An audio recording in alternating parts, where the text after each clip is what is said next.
Go. Okay. So now we start recording. That's what we'll have on the camera. Right. Okay. But you wanted a drink. Yeah, just put a little water in it because I'm going to.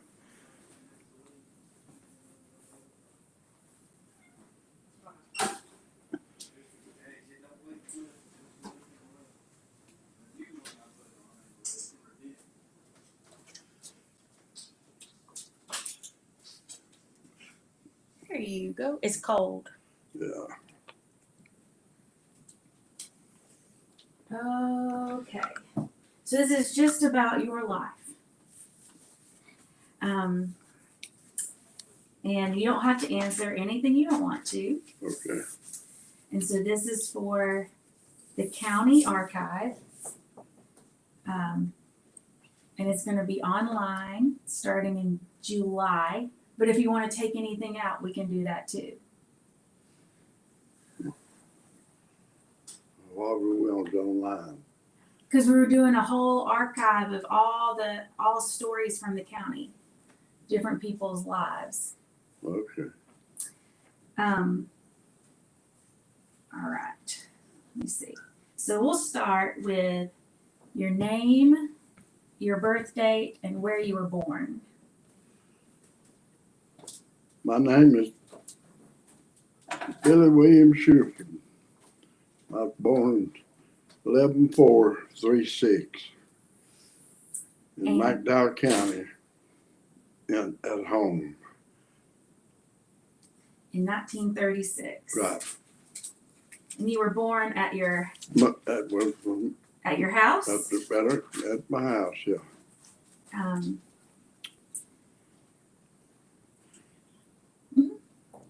You're going to be in video. It's okay. Never mind. Okay. So you were born at your house and you've lived in McDowell since then? I have. Well, I went off one time to Georgia. Didn't stay long, 2 or 3 months, I guess. Driving the tractor and trailer. Is it okay if she sits in here? It don't make any difference. Okay. You lived in Burnsville, didn't you, a year? Huh? You lived in Yancey County a year? I did. Year and a half, We tried to forget that, Mama. yeah. I So, want no help down there. is there a story behind your name? No, not really. Mother just liked the name, like to call me Billy. And I always loved Bill, and Daddy called me Bill all the time, so I just call myself Bill W. Shuford. And what are some of your earliest memories growing up? Well, we moved to a new house my grandpa built, and my uncle. And when I was 4-year-old, and I remember stuff back of that, but people were coming to the house and stuff. But that moving down to the new house really, thrilled me. And I remember pulling a little wagon Daddy's tools was in it. We lived about a quarter of a mile above. And this was in This is in Johnson Holler. Johnson Holler, Pleasant Gardens. Yeah, yeah. And can you tell us what that house was like? Yeah, it had 3 bedrooms and a dining room and a kitchen, and it was in the tin roof. It's about most all houses had tin roofs back then. And I wasn't excited about how it looked, but I just getting down there and playing with my dog. I had a dog. I always liked to play with him.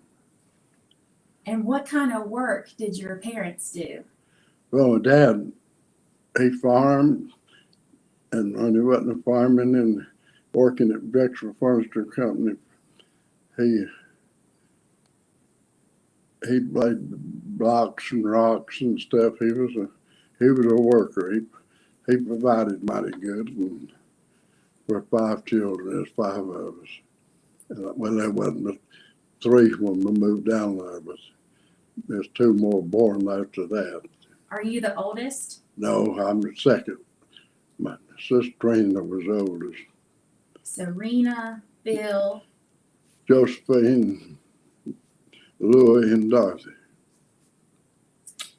and what did your mother do?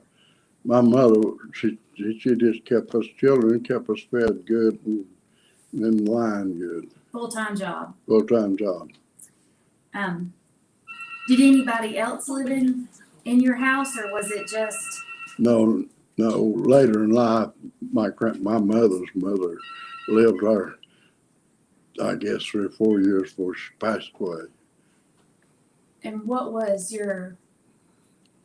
Can you tell us your parents' names? Yeah, my parents, my daddy was Mr. Willard G. Shuford. And your mother? Mary Godfrey. Mary Godfrey. And were they both from McDowell? Yeah. And what were some of your meals? Well, his daddy was originally from Yancey County. Oh, Nancy. What were some of your family meals like? Did y'all eat dinner together or breakfast together? We did. That was something we always done as far as I can remember.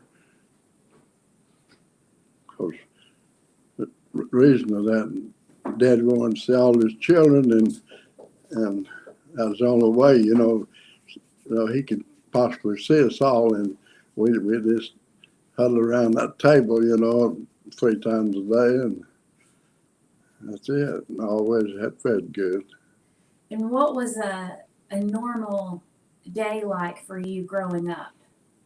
Oh, it passed like a wind. Yeah.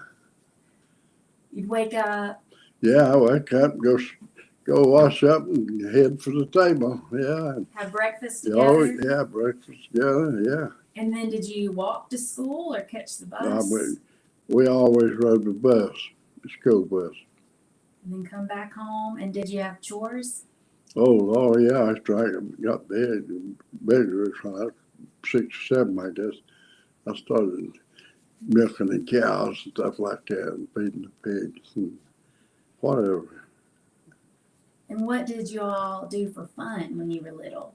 Well, we in the summer we liked to. My mother liked to swim and take us swimming and stuff. And she'd take us swimming, and the children, we always found something to do. With playing ball, playing with dog, throwing and knocking, and just being children. Where did you go swim? We went over to a river, had a little pool over there to Williams Bottom. Was that the Catawba River? Yeah. It come out, I guess that creek come out of Mackey's Creek and ran into the Catawba. And then what was your first job? My first job was after what done work for Daddy, I was 11 and a half year old. I went to work at Jim Bergen's. He had a big chicken farm.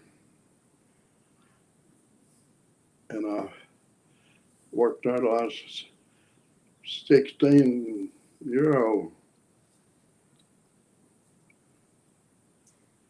How did you get that job?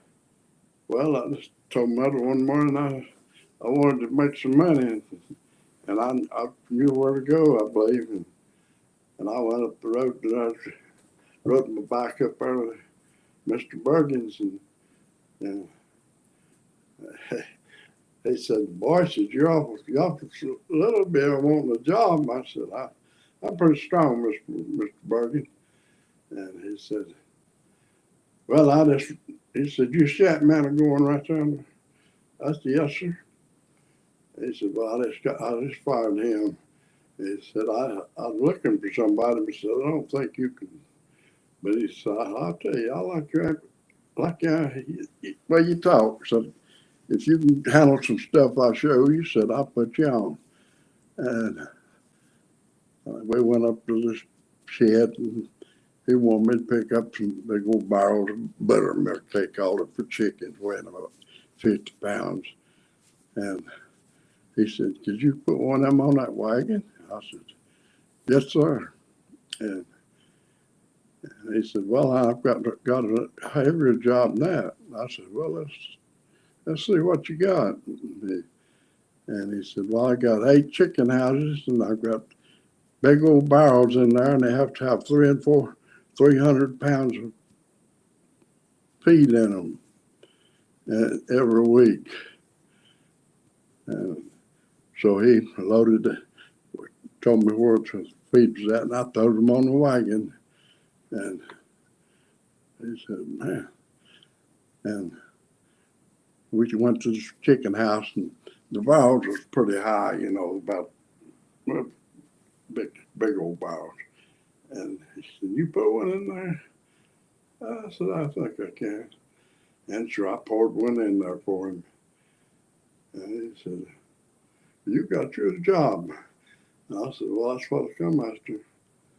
And so I worked there for 35 cents an hour and saved up money and done well, And it finally got up 50 cents an hour and stuff. And I'd only done that. I'd done that after, winter, summertime. Then in the evening, he'd let me work 2 hours if I wanted to. Come and work 2 hours every. So that led to good things. And you bought something? Oh yeah, I saved up money, and I thought, the hurtingest thing I ever had when I was little was seeing Daddy's car go down the road when somebody else was driving. He had a pretty little old black K model Ford and with yellow wheels, and it was going down. That man come up there and got it, and just got in and hollered at Daddy and said, "We'll see you, boy." And I said, "Daddy, what's going on?" He said, "I ain't nothing," but he said I just sold that car. And I said, "Sold it?" And that upset me a lot more than anything that I'd ever had, I said, "Okay," and so from that day and Daddy didn't get a car for a few years. He later had cars, but it was, that was in the 40s, and in times. And so I saved up money. I had $175, and I knew where a nice little A-Model set for $175. And I asked Daddy, I said, that when I was 13 then, and 13 and a half year old, I said, "Daddy," I said, "I'd like to have that car." He said, "Honey, you can't drive it." I said, "Why would you want it?" And I said, "Well, you can drive it and I can drive it." And he said, "Well, you can't drive it without me." He said, "You hear me?" And he said, "Did you got the money?" I said, "Yeah, I got the money." And he said, "Well, okay." So that was the story of that. I enjoyed cars ever since I was 13. I've had 1 to 3 cars at a time. Wow. Yeah. How old were you when you saw the car drive away? Well, I was either 9 or 10, along there. I was getting close to, To work. yeah, to where it could work. And I studied about that until I got the job. And then after 5 years at Mr. Bergen's chicken houses, what other kind of jobs did you have? Well, after I quit school, in 11th grade, at the end of the 11th grade, and I went to work in 2 days, I guess, after I quit school till I went to work at Drexel. Wow. And I worked there until I was wanting to get married. So you were there for Well, yeah, 3 or 4 years?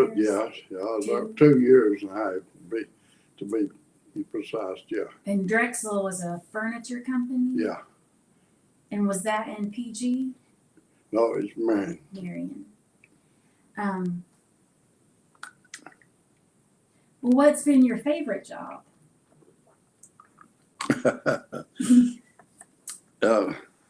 I guess the last job I ever had, I had more to do and talk, easier work, like some of it was easy, some of it was, making decisions, everybody has to make them. But the last job I had And what was was that? Eastern Island. I worked for them, started in '67, and I think we parted all ways in '91. And between Drexel and Ethan Allen, what did you do? I went to Henry Don, worked a few days or all through a few months, I guess it was. Then a friend of mine he'd become foreman at a new plant down at Bro Hill in Relton County. So I took off with him for a couple of years. Then after that, one of the best friends I had in life wanted me to go with him to Atlanta, Georgia, and get a job driving the truck. Who was that? That was Donna Lowen. I love his wife. I Or love- no, sister. I love his sister. Yeah. She's my favorite. Oh, I get to see her once Well, a week. he's one of my favorite people. So you went to Atlanta with Donald. Yeah. He got me a job. We went straight down and got a job, but REA, I believe, ours, yeah. Uh-huh. It's a big truck firm. Driving. And what did you do for fun? Fun. Well, I always liked to wrestle, box, and play ball. I've played ball all my life. Basketball and baseball, and you name it. I'd always play when they'd have teams in school, and outside of the home we'd play ball a lot. Let me see how I'm doing on time. Were there any co-workers or mentors that had a big impact on you? Well, the first one I ever worked with was when I was, 11 and a half year old, Mr. Jim Burton. He was a fine man. He was well educated. He was a college man. He was a very serious businessman. And he done everything to a good point, Mm-hmm. And so I learned a lot from him. He could do electrical work, or he could do plumbing, or he had to on that farm because we had 1,000 chickens, and thousands. And we had to run them water, and we had to have electricity, and we was always out there just working away. I'm gonna go back just a little. And you went to PG school? I didn't.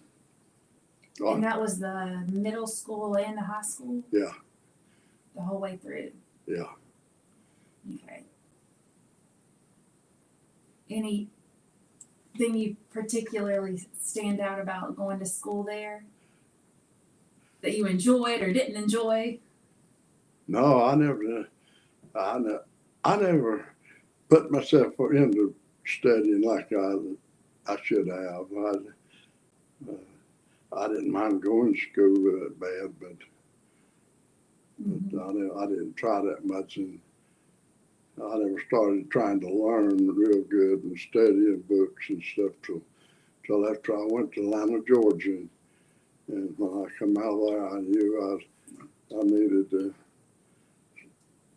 freshen up a whole lot. And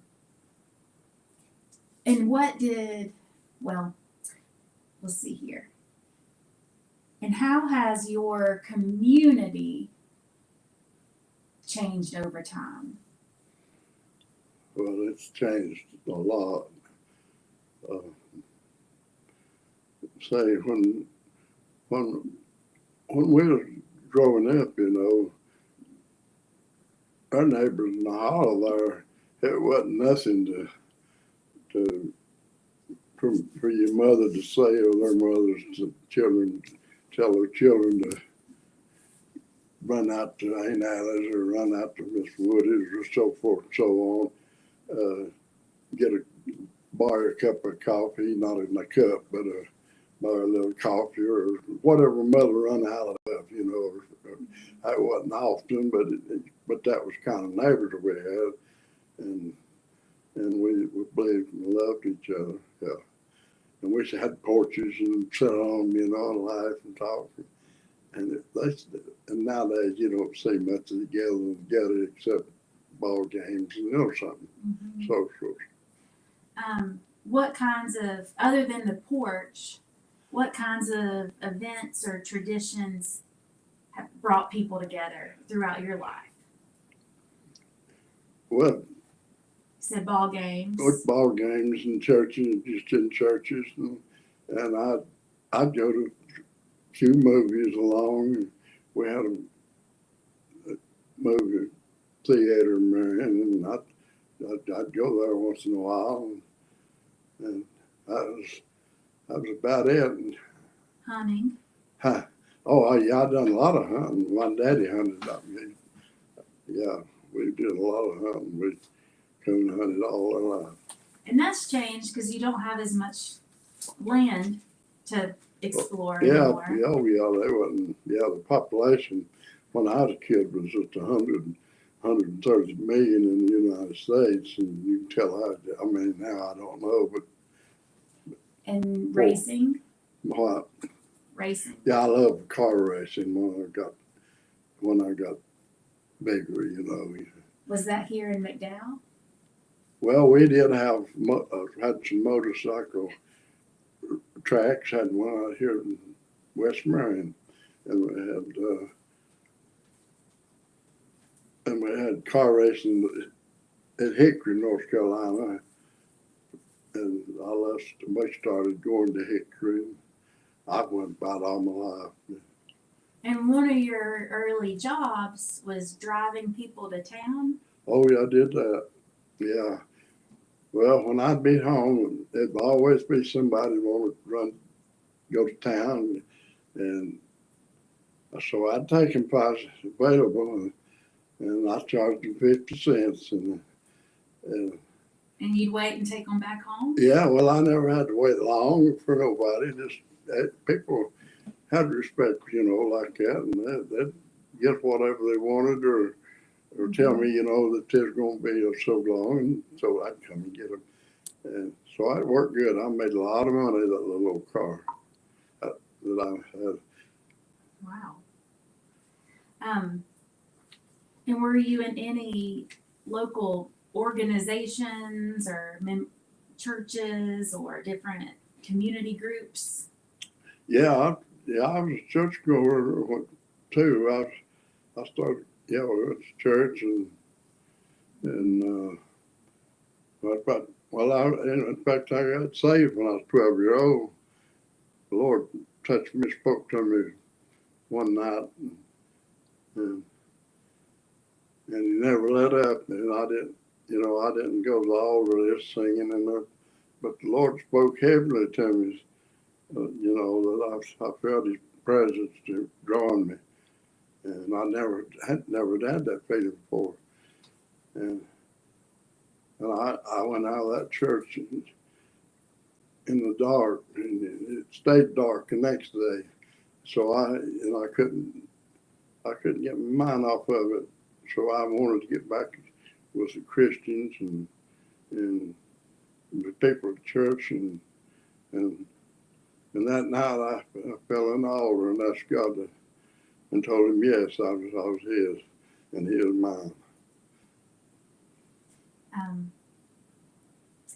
And so change directions a little. Throughout all your time in Marion and McDowell, what are some of the challenges you've seen people face?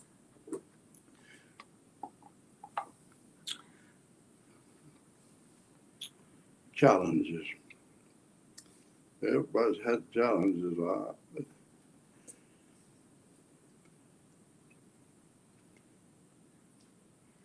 We just lived through a flood.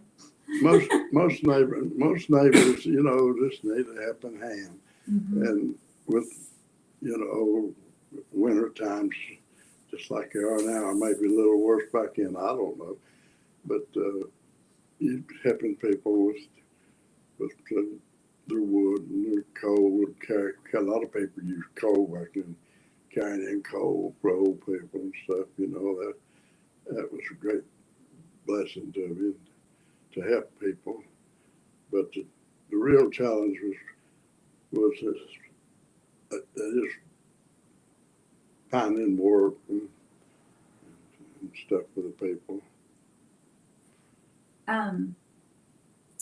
If you could pass on one lesson or one piece of advice to your community, and what would that be? Or future generations, what do you want them to know? Well, I don't think I could bring much to them on that, but I'd want them to put their faith in God and just reach out and try to do the best you can. What would you like for them to remember about McDowell? Well, we had it's a fine county. You know, we had plenty of, you know, we had 5 schools in the county, I believe it was. And now even more, you know. And we got a fine county, and a lot of people got city water and all that stuff. And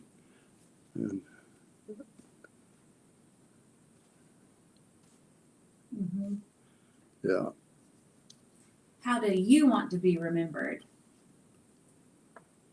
Well, I'll let everybody just remember the way they want to.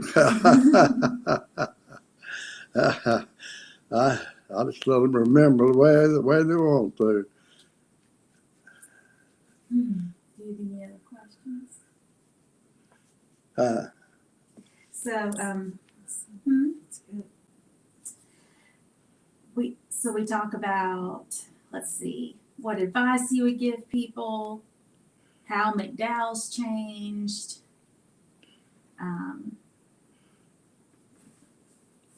Is there anything you would like for McDowell to have that it doesn't have?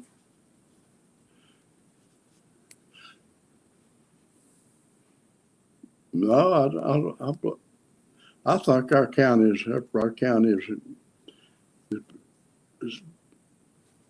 is done well overall, Mm-hmm. and we've poured in plenty of money, tax money for them to do things with and to improve their town, and so we've done well in the county, and we've got a pretty county. I always thought McDowell, from the mountains, to be mighty pretty. Mm-hmm. They laughed at me. I went to a meeting up at the county office and trying to get my taxes down, and they said, "What do you think about your place and so forth and so on?" And said, "Why are you wanting?" And I said, I just don't think it. I think you're overcharging taxes for these beautiful mountains, and they some of them laughed, you know, and said, "Well, he's the first and said beautiful all morning." And so I call these mountains very beautiful, I think so. and I love them and enjoyed hunting them. And you moved from PG to Glenwood, right? No, well, Eventually. yeah, visitors, yeah, when I got married, you know, Mhm. but see, I got married, it's, you know, and then I lived up on Cox's Creek there for a little while, and on this, yeah, And then ended up here. then in 1957, I had a gentleman build my house, his crew. Do you consider Glenwood home? Oh, yeah. What Mama wants me to ask what your dad said about Glenwood. Well, Dad liked Glenwood. He's, but it was, I'd give the same amount of money for this place that I could bought inside of his house. But I just, I'd holler just filling it up. And so I just wanted this down here. So it paid off. Yeah. And I've enjoyed it. Were there any stories that you wanted to share that we didn't talk about? Things that are important to your life history? And the story is just, I had a great marriage and 3 children and God blessed me. Mm-hmm. And here I am. Oh, yeah. All right. What else you want? Well, you could tell me a little about, it's okay. You could tell me a little about, Drexel and Ethan Allen, because those were so important to the county, Yeah. because we don't have those anymore. No, well, they helped the county and many people, that's, like hundreds of people worked at Drexel, hundreds, and had several hundred at Ethan Allen. Mm-hmm. But Ethan Allen, I stayed down there the longest of any job, and Mm-hmm. so I liked Ethan Allen a lot. I liked Drexel, that was good to me. Yeah. Made beautiful furniture, yeah. Mm-hmm. I have some of both of them. Yeah. Yep. Okay. And there, anything else you want people to know about McDowell in the future, for future generations to know? No, I don't You think think so. you got it? I think yeah, they've got a good place, and I'd like to see a little change in the way that is maybe need more occupation, more work, for people. More jobs. They used to get jobs and get more people off the street here, keep them out of trouble. Well, if you think of anything else, you just give me a call. Oh, that's more than you want right there. Oh no, that was good. Now I want to know about all your sister's jobs. But Mom, I don't know much about my sister's jobs. I'll say stop